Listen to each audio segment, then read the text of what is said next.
focusing on changing behaviors within the businesses. And that's not tech at all. That's just about actually using and recording the activities. Welcome to the Tech Savvy Recruiter, the podcast for recruitment and staffing agency owners keen to explore the tech innovations reshaping our industry.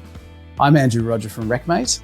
And I'm Belinda from Recruitment Garage, and together we're your hosts, bringing you a stellar lineup of tech experts ready to help you understand and, more importantly, benefit from the increasing array of tech available to you today. We're delighted to welcome Wendy McDougall, the CEO and founder of Firefish Software, today to this week's podcast. Wendy is a seasoned expert in the recruitment technology sector with over 2 decades in the industry. I bet that's flown as well. Starting as a recruiter, Wendy founded Firefish Software to merge recruitment with innovative data-led technology.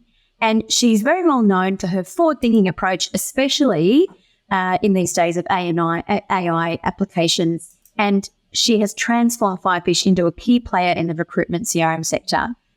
As a speaker, she excels in making the really complex tech concepts really accessible and easy for the everyday people like myself to understand, offering really practical, real-world insights. So anything to add there, Wendy, that we should know about you? I think that sounds great. I think for your audience perspective, although I'm now 15, 18 years running tech businesses, but I'm a recruiter at heart. So you slip me in the half, I've still got recruitment in the blood. You can't get with it. You can't move away from it. And I love the sector that we all play in. Yeah, amazing. It's funny, I often say for my sins in a previous life, I haven't escaped the recruitment space after 25 years still. So it is a bunch of fun, isn't it? Yeah, it is. It just makes me feel a little bit old when I think about it and go, oh gosh, that's now about 24 years. So it's like, oh. I know. And the years are going faster and faster, aren't they? I don't know when. I can't believe we're nearly in February already. It's crazy. Anyway, so this week we're going to take a look at one of Wendy's favourite topics, the importance of data intelligence, especially in relation to increasing the effectiveness of your smart AI and searching and matching. So Wendy, I might kick off with a question, quite a broader question. So let's start off by understanding, in this increasingly tech-driven landscape, why is data intelligence so important for agency owners, and how does it really increase their commercial advantage? Yeah, it's a good place to start. Big question. So I've been probably, anybody that knows me or have heard me, I've been referring to, recruitment companies are still to wake up to the fact that they're really data-driven businesses. They have an immense amount of data and they haven't really understood the value of that data. And I'm probably, and when I say something that's negative against the recruitment industry, I feel I can because, I was there and I understand, the recruitment world is driven by who can get the right candidate in front of the right hiring manager fast, right? So that's what drives the basics of supply and demand and making a placement.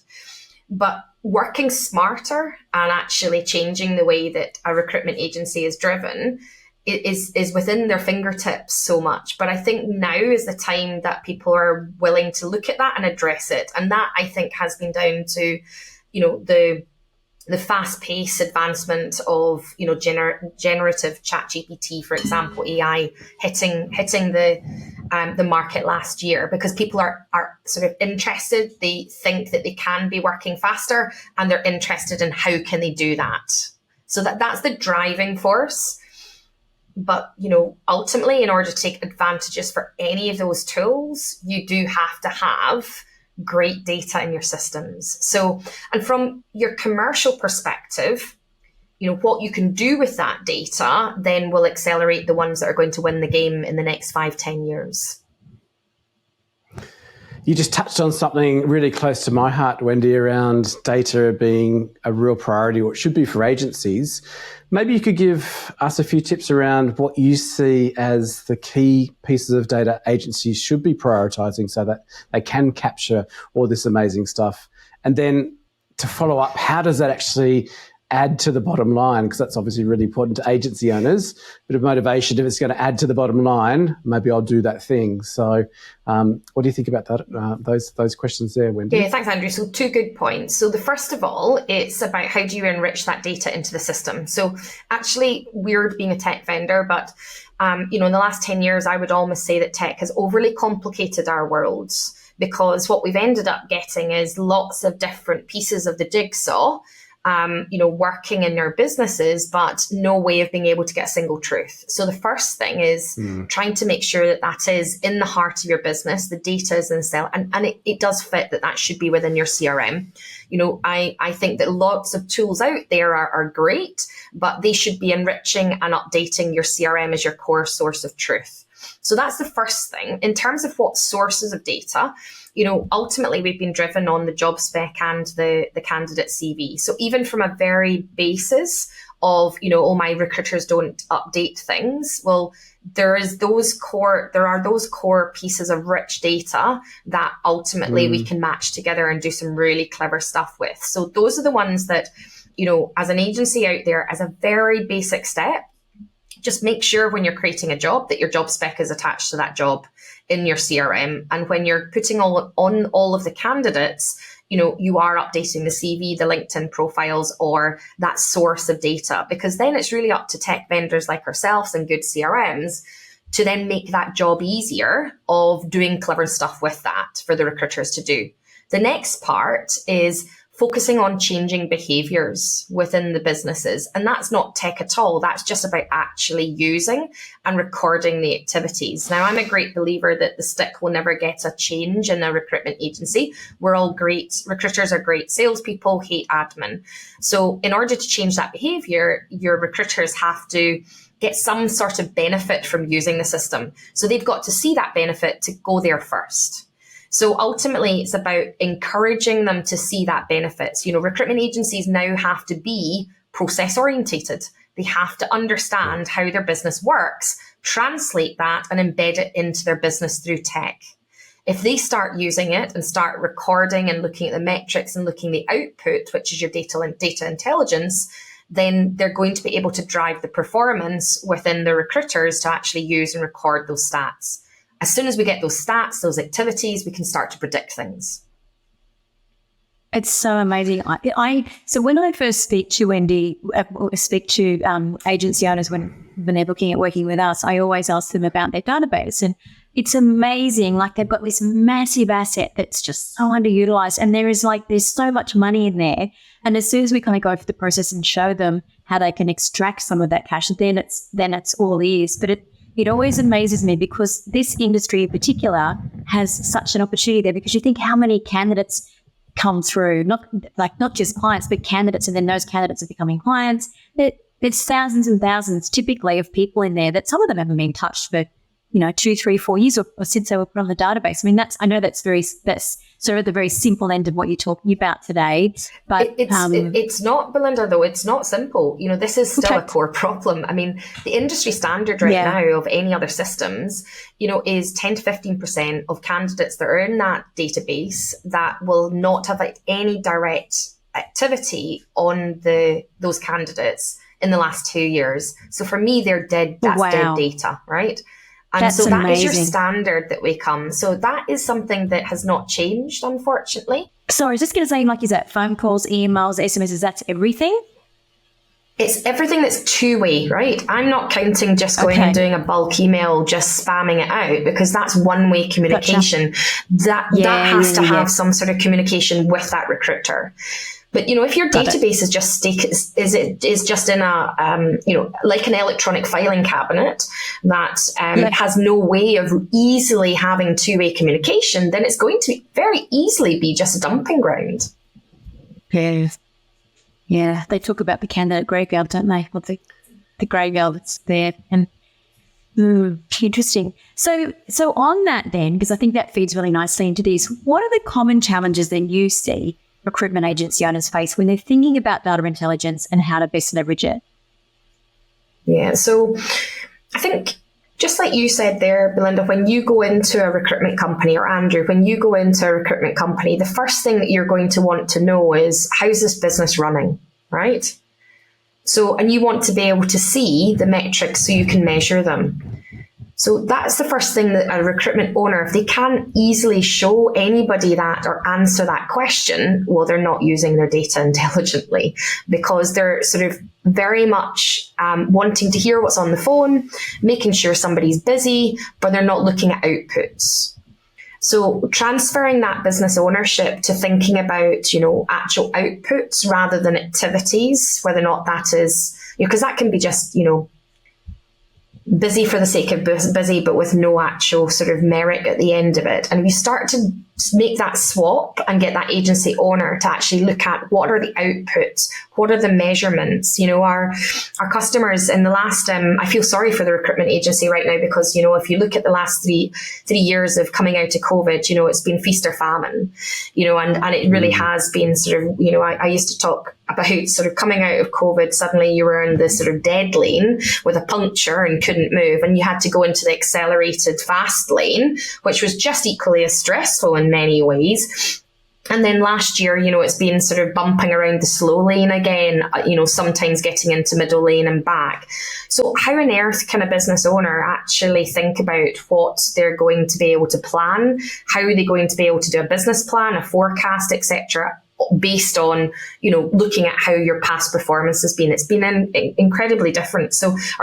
So what we've done is we've looked at actually giving a benchmark. So all of your recruiters can actually look on a monthly basis as to how their average recruiter per sector, per size, billing, permanent or contract, are actually performing against their sector and their average and their average recruiter in that sort of key metric as well. Now, I think that's really good because that means that you're able to make quicker changes. You're pivoting much quicker than, and actually as you need to now as well. So I think being able to sort of benchmark your performance, benchmark how you're delivering, really analysing how things are going, because you just can't afford to say, this is my plan for 12 months and stick to it. It has to change with the market these days. Amazing. Yeah, I think that's so true. A lot of times agencies have a beautiful exterior, that shiny Duco, but if you lift the hood, there's not much underneath it. So unfortunately, I think that a lot of agencies are stuck in that realm still. But with the advent of AI, automation, there's so many tools out there that we can start utilising to start putting life back into that old database.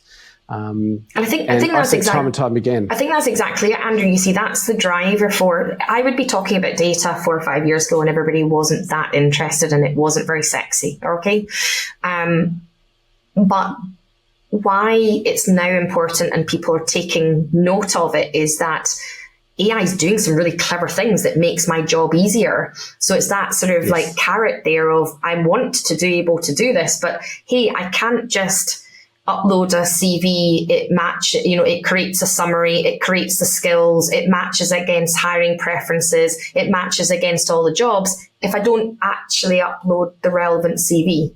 So there's a motivation factor there to upload the CV because it does all this great stuff for me. So and that's the job spec, right? Exactly the same. If you upload that, you're then able to take the skill sets that enhances your searches, that then matches your candidates against it. It creates advert content. It matches blogs that are relevant for that advert. And you're sitting back going, whoa, I just did that, So, but that's only in those two very, very simple sources right now of content, of data that's rich, that can be doing some great, clever stuff. That's great. It's interesting because I often forget to use ChatGPT. I'm thinking about something, the ChatGPT. I forget that it's there and the habit, the muscle is still building.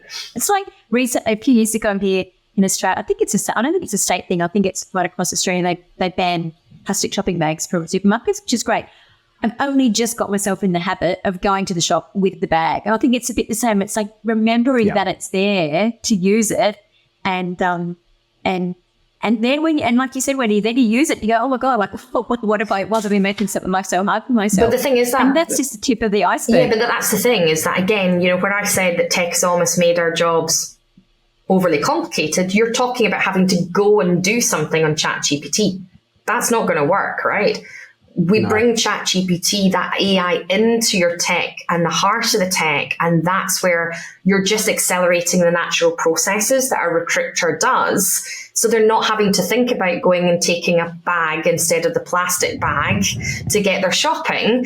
It's just they're clicking a button and it's going And they're sitting back going, I'm amazing. very intelligent. That was me. Yes. Yeah. Yes. You definitely have to spoon feed our industry, I think, with tech. You do. I've got a friend who's a developer, and he was trialing something with another recruitment database, and they put in there was to help the recruiters write job ads. Yeah. But they had to click one button, and that's where it stopped, right? Yeah. So that's where the trial ended. That one button was the huge stop between people utilising that product and not. So, as you said, it needs to just sort of start firing off and serving the team. We need to join. I see it's my responsibility as leading a tech, a recruitment CRM, that I've always believed that we need to be joining the dots for the recruiters. Yes. However, what I've learned over the so Firefish was formed 2010. So over the 14 years now, that recruiters still need to understand the path, right? So let's, we can say that I like to say we're focused on making money. So we're unfocused on how we do that sometimes. And we could be more focused on that, but we are absolutely commercially smart as recruiters. So we know inside our head that we've logically made all these connections happen, but we trust our head and how that's happening, the good recruiters do, rather than taking that process and embedding it into technology. And that's my job, I feel, to take that top biller recruiter methodology and make it available for the mass to be able to at least follow the links. Yeah, I think that's really beautiful. If you can digitize that process, then it becomes something that people at all levels can learn from as they're working through a job. Yeah, exactly. And if you can visualize that data, I think that's really important, because once you start visualizing data, people start getting it, right? So exactly, yeah. And I think also the one downfall to all of this, just like you'd said, terms of clicking a button was why that tech didn't manage to sort of roll. For me, it's the behavior. If a recruitment owner doesn't manage their business through the visualization of the data, then your business is never going to change. And I probably would say now, with how fast tech is now changing with AI, you cannot afford that to happen. You will be, I don't know if it's the same out in Australia or you ever knew about them, but we had, the blockbusters against Netflix, if you knew that story. Right. That was where you went and you got your video, and then it was overtaken with Netflix delivering it to my door. They joined the dots faster than me going down to a Blockbuster and standing in a queue and getting a video and then having to return it. They made that faster. That's why they overtook that company. That is what's going to happen for the recruitment agency owners that don't get with this now. And I guess it makes sense, doesn't it? Start now and get on the train before it's at the next country and you're trying to chase it and catch up. Definitely, yeah. It's fast. Okay. It's fast.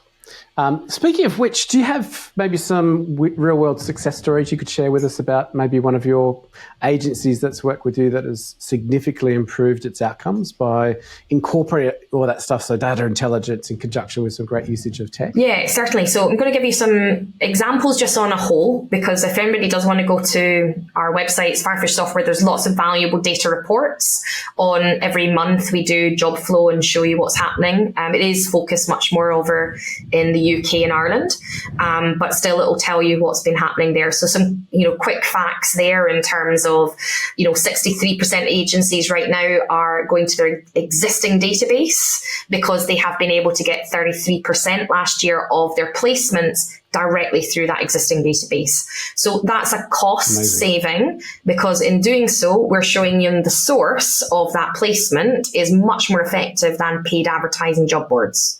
So that's a sort of direct. Now I can give you an example of one company that came to us that was actually spending over 100,000 on job board advertising, that easily that year. They took it within a year, they took that right down, and they were spending between 5 and 10K in that annual basis, right?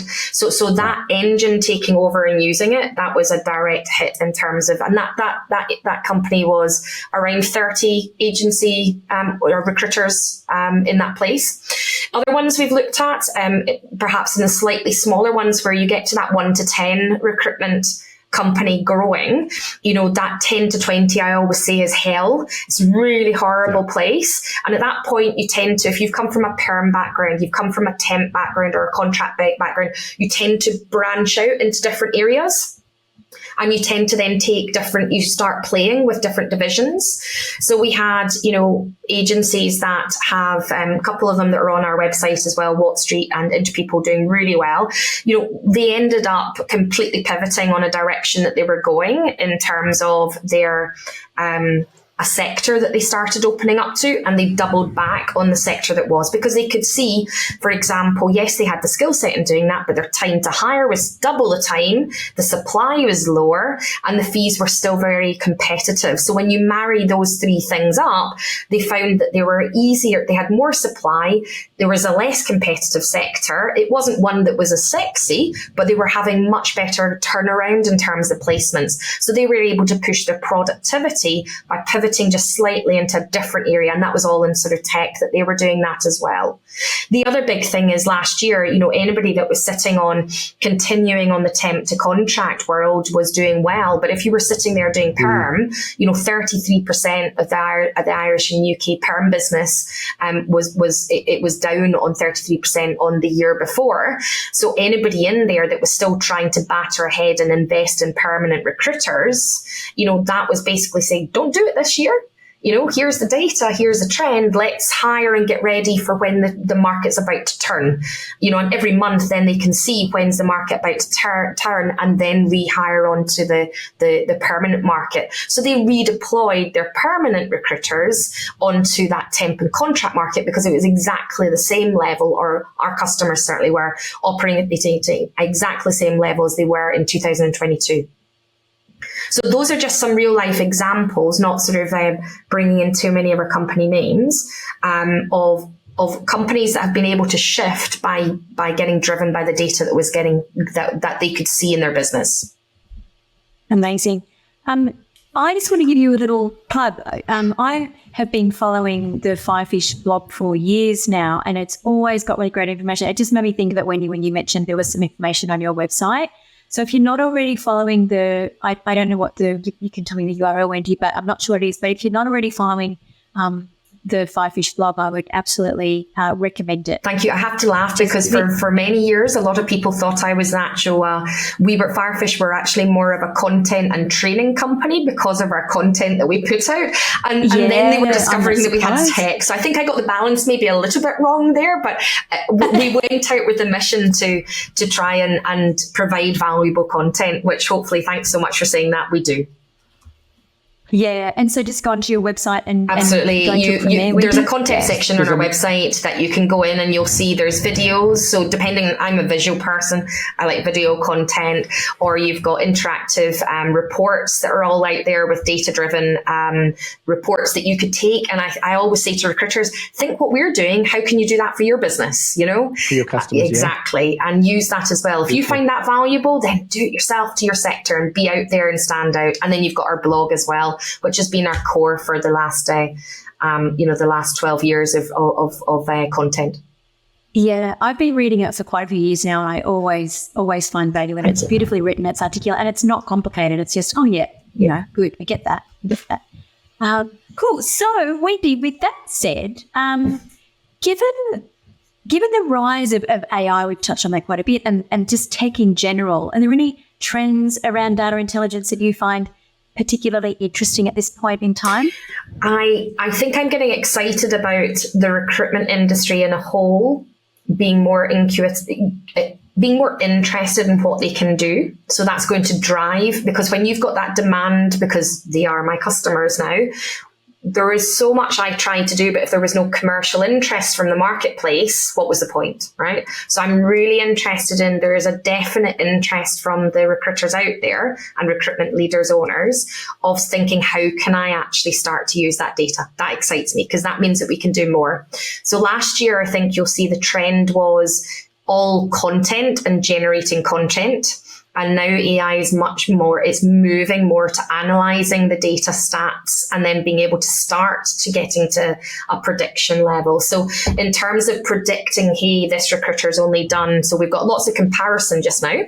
And we've got lots of comparisons in data. We've got some being able to benchmark and look at past trends. But by the end of this year, really where we're going to be pushing it, and where I believe that the market's going to be pushing things as well, is actually starting to predict performance, which is super exciting.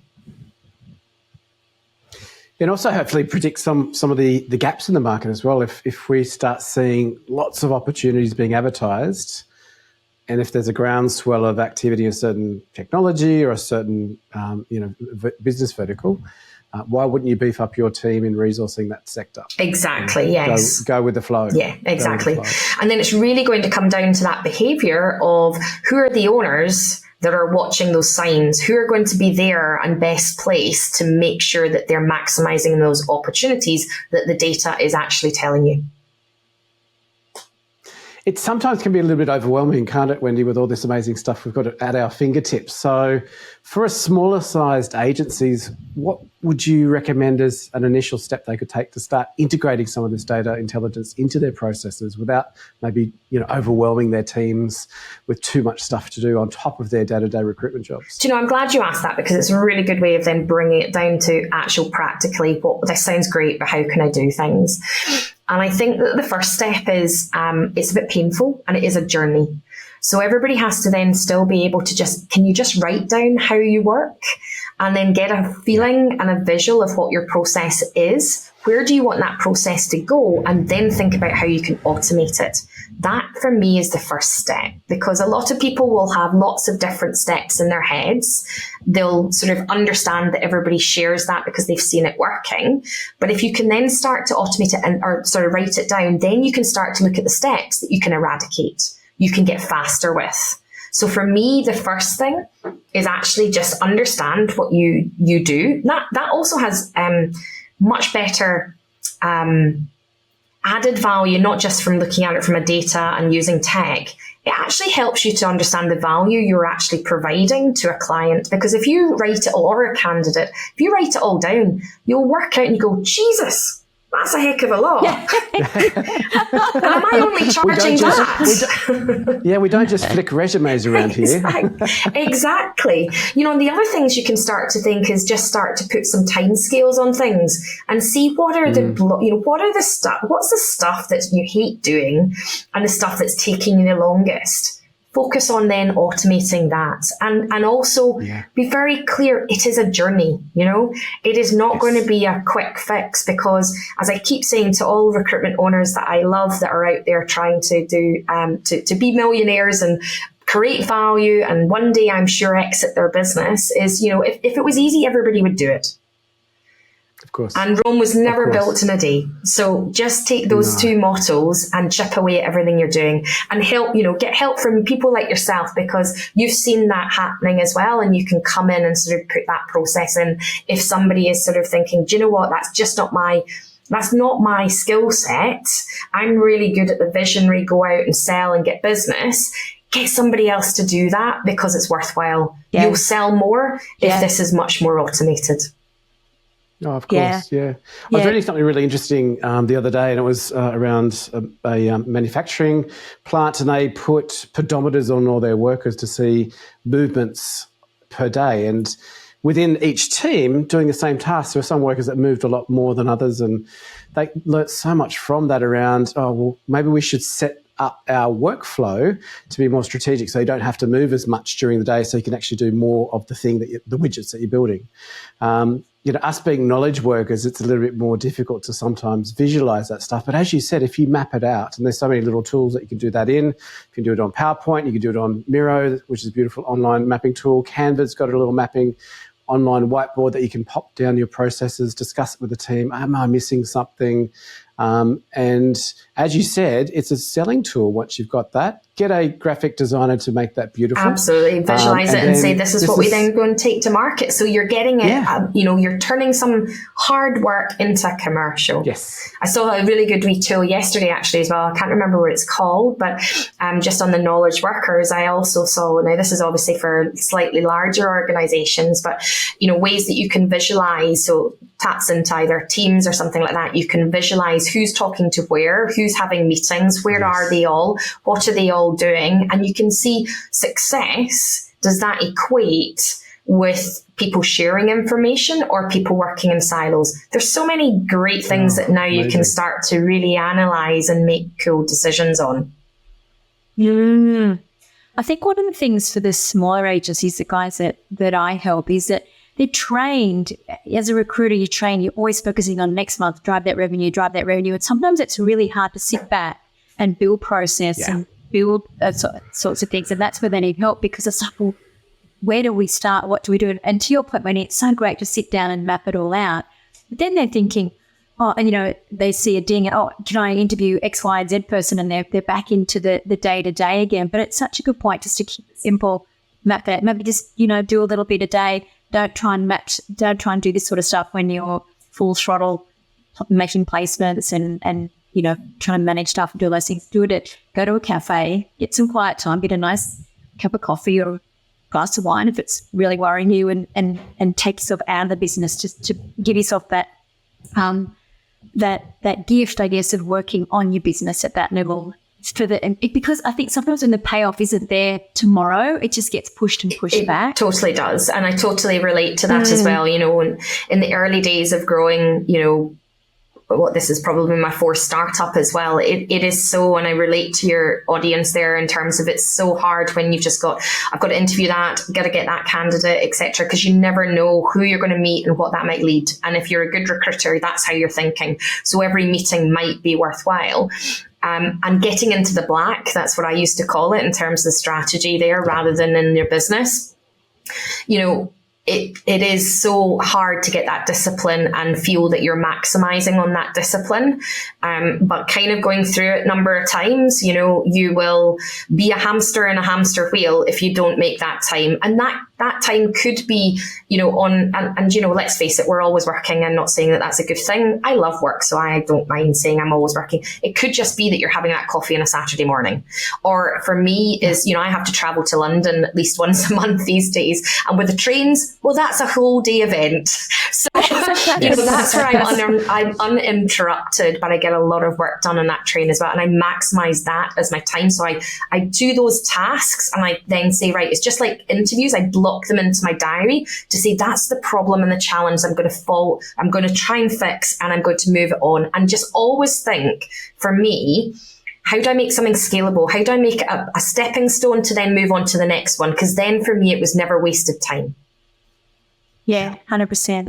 So Wendy, with that, and I mean, it's quite a few years since we caught up, so it's been lovely to chat with you today. So I'd love to hear what's on the Firefish drawing board. Yeah, well, it's been a really interesting time because, I've grown the business organically now until last March, and I took the big decision there, and we had a number of investors that were really interested in investing into us. So we took 4 million of strategic investment to really accelerate the business.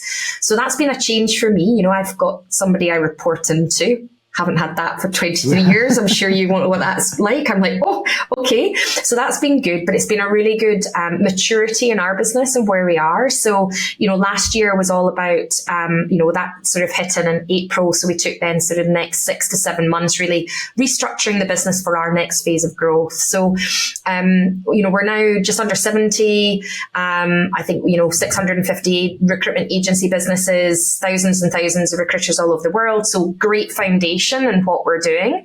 But really now it's maturing in our product. So what's next for us is actually a lot of the stuff I've been talking about. We're already doing taking a job spec, checking the candidate, joining all that dots, matching all of that from. But where I'm pushing it now is to start to get that almost like I like to say, like Spotify. Spotify says, or Strava, hey, you've been really good this month. You've done X, Y, Z, but you've fallen behind. And these jobs would be good. You've hired people like this for this company. That's where I get very excited. And I want to start to communicate to our audience, so Firefish being our customers, that Firefish starts become that personal assistant to highlighting new candidates that come up that are very similar to candidates that recruiter has placed 3 times in the last 6 months. Let's do something with them. Yeah, amazing. Well, congratulations on the investment, but also on everything that you've done. You're really a beacon in your sector for sure, and an absolute delight as well. So there you go. You've got it all. You've got it all. So Wendy, where should people? What's the best way for people to get in touch with you? Should they want to? Yeah, so I mean, like every recruiter in the world, I think I'm still on LinkedIn, like it or not, but definitely on LinkedIn. It's just Wendy McDougall, and you'll find me on the URL there for that. But you can also, as I said, probably, if you want to get to know our company, I'd really encourage you just to go and sign up. Don't worry, you don't get whole sales calls there. We understand that people just get to know us for 0 to 6 months or 12 months just in our content and enjoy that. And if you want to then take that further and have a chat, then my team are there to have a chat. But anybody personally that wants to talk to me about anything, I'm always open to an online coffee if you're over in the other side of the world, or just a connection on LinkedIn. Yeah, amazing. Well, thank you so much for your time. I know you're a busy lady, and I'm really thankful that you came and supported us today on the you say that again.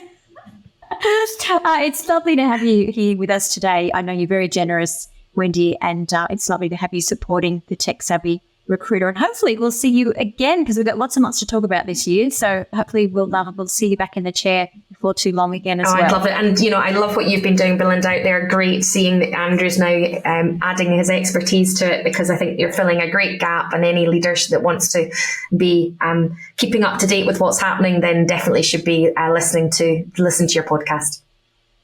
That's wonderful. Thank you so much, Wendy. Pleasure. Cheers. Bye-bye. Thanks for joining us for today's episode of the Tech Savvy Recruiter. If you'd like to stay up to date with the latest recruitment trends and insights, make sure that you remember to subscribe so you don't miss an episode. And also, if you'd like to speak to Andrew about turning your tech stack into your secret weapon, or myself around creating an agency that delivers you more money, more meaning, and more freedom, we'd absolutely love to chat. Reach out to us on LinkedIn. Thank you so much for your support. We look forward to seeing you next time.